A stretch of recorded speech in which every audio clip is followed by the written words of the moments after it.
योग के द्वारा अपनी दिव्य दृष्टि को जागृत करते थे, अपने तीसरे नेत्र को एक्टिवेट करते थे, अपनी कुंडलिनी शक्ति को जगाते थे।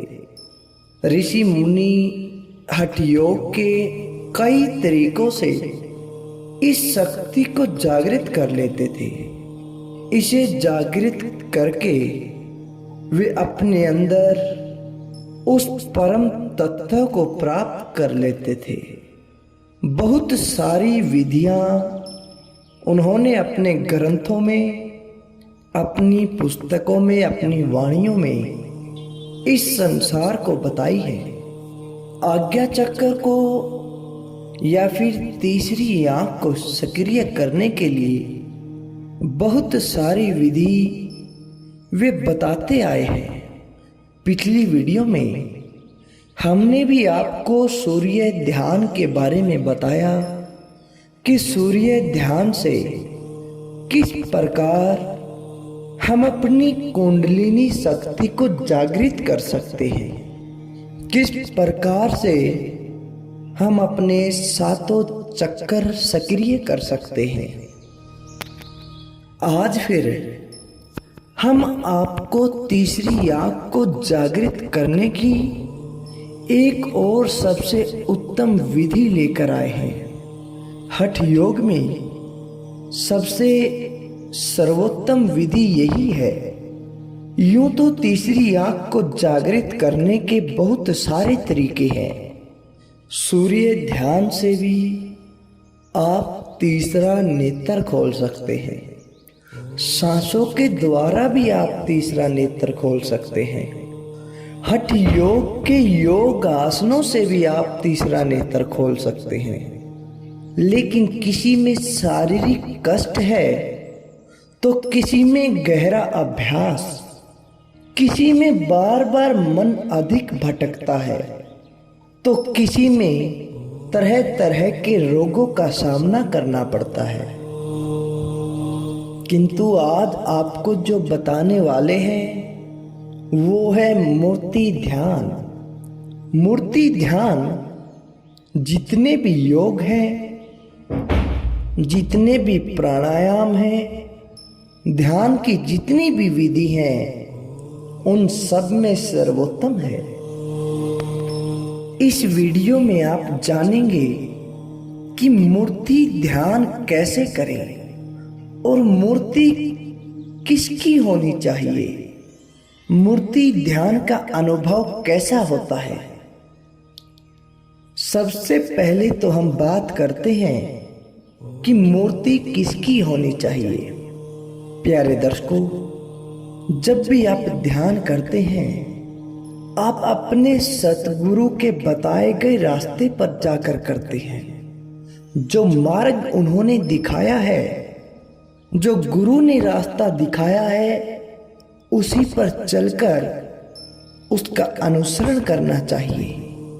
मूर्ति ध्यान में सबसे अच्छा ध्यान सतगुरु की मूर्त का है, क्योंकि कहते हैं गुरुर ब्रह्मा गुरुर विष्णु गुरुर्देवो महेश्वरा गुरुर साक्षात पार ब्रह्म तस्मै श्री गुरुवे नमः।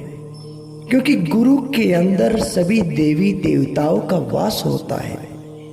अगर आप सतगुरु का ध्यान करते हैं तो समझ लो कि सभी देवी देवताओं का ध्यान अपने आप हो गया।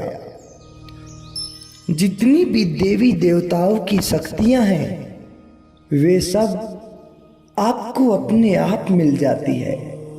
किंतु अगर आप किसी देवी या देवता का ध्यान करते हैं तो आपको केवल उतनी ही शक्ति प्राप्त होगी जितनी उस देवता में है। जितनी पावर किसी ट्रांसफार्मर में होती है, उतनी ही पावर आप उससे ले सकते हैं। अगर आप पावर हाउस से ही बिजली लेना शुरू कर दो, पावर हाउस से ही पावर लेना शुरू कर दो, तो आपको किसी ट्रांसफार्मर की जरूरत नहीं पड़ती। आप उससे अनलिमिटेड पावर ले सकते हो। तो सभी सदग्रंथों में, सभी वेद पुराणों में जो ध्यान के लिए सबसे सर्वोत्तम बताया गया है वो है सतगुरु की मूर्त का ध्यान करना। अब आप ये तो समझ गए कि ध्यान किसका करना है। अब बात करते हैं कि ध्यान कैसे करना है। सबसे पहले तो आपको बता दिया जाए कि ध्यान कोई ऐसी वस्तु नहीं है जो आपके वश में हो। जिस प्रकार से धड़कन अपने आप चलती है, सांसें अपने आप चलती है, उसी प्रकार ध्यान भी अपने आप ही होता है। आप उसे कर नहीं सकते। हाँ, आप केवल उसका अभ्यास कर सकते हैं। आप जितना अभ्यास करेंगे ध्यान उतना ही होता जाएगा। आप मूर्त ध्यान करने के लिए सबसे पहले अपने इष्ट देव की मूर्त को अपने सामने कर लें और आप कम से कम 3 फुट की दूरी पर बैठ जाएं। और आप जब भी बैठते हैं इस बात का विशेष ध्यान रखें कि आप थोड़ा सा जल साथ में लेकर जरूर बैठें।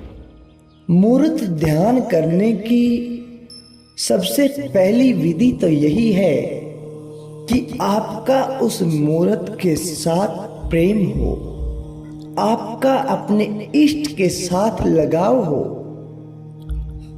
जब तक प्रेम नहीं होगा तब तक बात नहीं बनेगी। अब आपने पद्मासन में या फिर सिद्धासन में या फिर पालथी मारकर जिस प्रकार भी आप सुविधा अनुसार बैठ सके बड़े आराम से बैठ जाएं। कमर को सीधा रखें। अब आप अपने इष्ट देव की मूर्त की तरफ निहारे। सिर से लेकर पैरों तक उस संपूर्ण मूर्त को देखें। एकटक होकर उसको निहारते रहें, कभी आंखों पर तो कभी हाथों पर, कभी मुखमंडल पर तो कभी उनके चरणों पर। जब आप उसको लगातार निहारते रहेंगे तो कुछ समय के बाद आपकी आंखें उस मूर्त पर जमना शुरू हो जाएंगी। फिर आप जिस भी स्थान पर आपकी आंखें जम रही है उस मूर्त के किसी भी एक अंग पर अपनी आंखों को टिका लीजिए। बिना पलक झपकाए उस अंग को देखते रहे। कुछ साधक कहते हैं कि उनकी आंखों का ध्यान मूर्त की हथेलियों पर जमता है, उंगलियों पर जमता है। कोई साधक कहता है कि आंखों पर जमता है तो कोई कहता है कि मस्तिष्क पर जमता है। कुछ साधक चरणों का ध्यान करते हैं। आपको बता दिया जाए कि हमारे वेद पुराण सदग्रंथ उन सब ने गुरु मूर्त में पैर के अंगूठे का जो ध्यान बताया है वो सबसे उत्तम बताया है। ध्यान से लाभ तो होता ही है। कोई भी ध्यान करो, किसी प्रकार की विधि से करो, उसका लाभ आपको मिलेगा ही मिलेगा। अगर आप सतगुरु की मूर्त पर गुरु चरणों का ध्यान करते हो, उनके अंगूठे का ध्यान करते हो तो उसका लाभ आपको अन्य विधियों से कई गुना ज्यादा मिलेगा। ये सब सदग्रंथ बताते हैं, वो महापुरुष बताते हैं। आप मूर्त के पैर के अंगूठे पर अपने ध्यान को जमाओ। जब आपको लगातार उसे देखते हुए कुछ समय हो जाएगा तो आप आसपास को सब भूल जाओगे।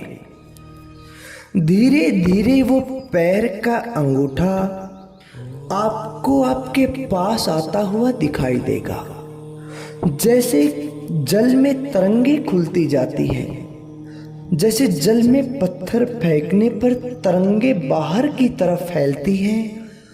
इस प्रकार से वो तरंग आपको चलती हुई दिखाई देगी।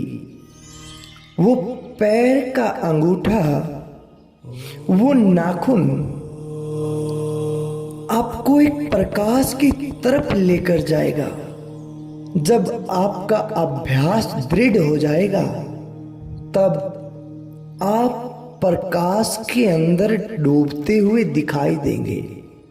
शुरुआत में आपको बैठना भी मुश्किल होगा, किंतु आप दृढ़ संकल्प के साथ डटे रहें। आपको पता है कि जीने के लिए खाना ही पड़ता है, किंतु उस खाने के लिए आपको कितनी मेहनत करनी पड़ती है। वैसा ही ध्यान भी है।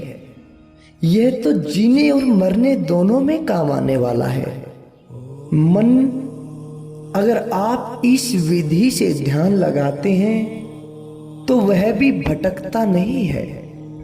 और एक समय ऐसा आएगा कि आप जब भी आंख बंद करोगे तो आपको उस मूर्त के दर्शन होते हुए दिखाई देंगे।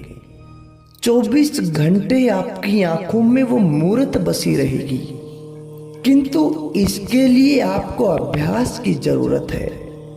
मूर्त के नाखून का ध्यान करने से आप एक विशाल प्रकाश में डूब जाओगे और उस प्रकाश में आपको उसी जीवंत मूर्त का दर्शन होगा और वहीं से आपकी तीसरी आंख एक्टिवेट हो जाएगी, तीसरा नेत्र खुल जाएगा, आपको दिव्य दृष्टि प्राप्त हो जाएगी।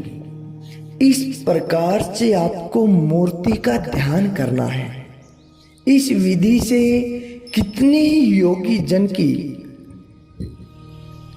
तीसरी आंख खुल गई, कुंडलिनी शक्ति जागृत हो गई और इससे न जाने कितने प्रकार की सिद्धि आपको प्राप्त हो जाएगी।